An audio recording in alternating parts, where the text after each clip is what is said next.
Bro, 2 karat. Sugar. Yeah, yeah. Thank you, thank you.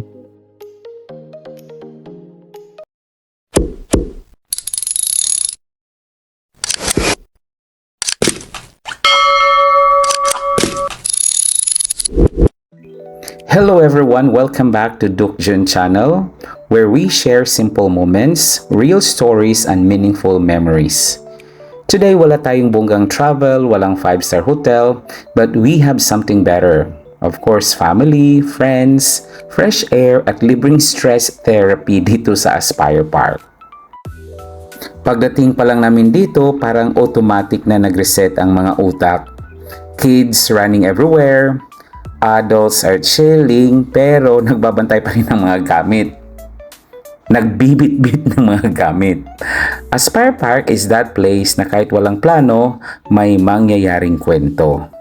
While waiting for the others, naglakad-lakad muna kami ni Carol after namin mag-toilet.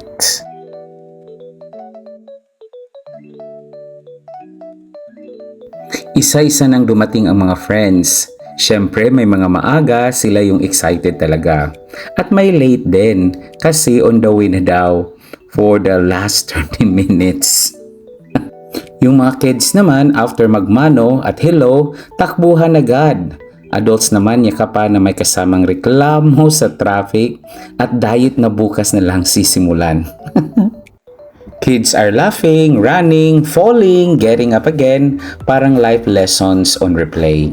Yung mga tita at tito, ninong at ninang, kwentuhan na may halong tawa, konting chismis, at maraming naalala mo pa ba moments? At yung simpleng tawanan, walang filter, walang script, totoong saya. Siyempre may pagkain kasi rule number 1 ng get together, kung walang pagkain, meeting lang yan. May nag-set up ng picnic mat, may nag-ayos ng food, at may isang group na busy pero actually nakaupo lang.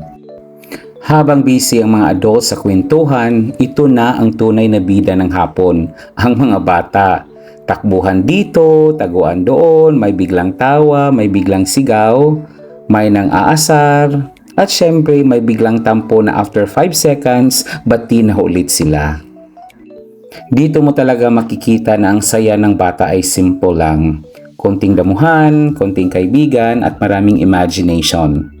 At habang pinapanood namin sila, napapangiti na lang kami. Kasi sa bawat tawa nila, napapaalala sa amin kung paano maging masaya nang walang dahilan. Habang tumatagal, napansin ko, hindi pala talaga kailangan ng magarbong plano para maging masaya. Sometimes, sapat na yung uupo ka sa damuhan, hawak ang karak or kape, tapos napapalibutan ka ng mga taong mahalaga sa'yo. Dito mo maramdaman na ang buhay kahit simple lang ay sobrang yaman. Hindi namin namalayan, gabi na pala. Yung araw na kanila lang mainit, ngayon pinapalitan na ng lamig ng hangin dito sa Aspire Park.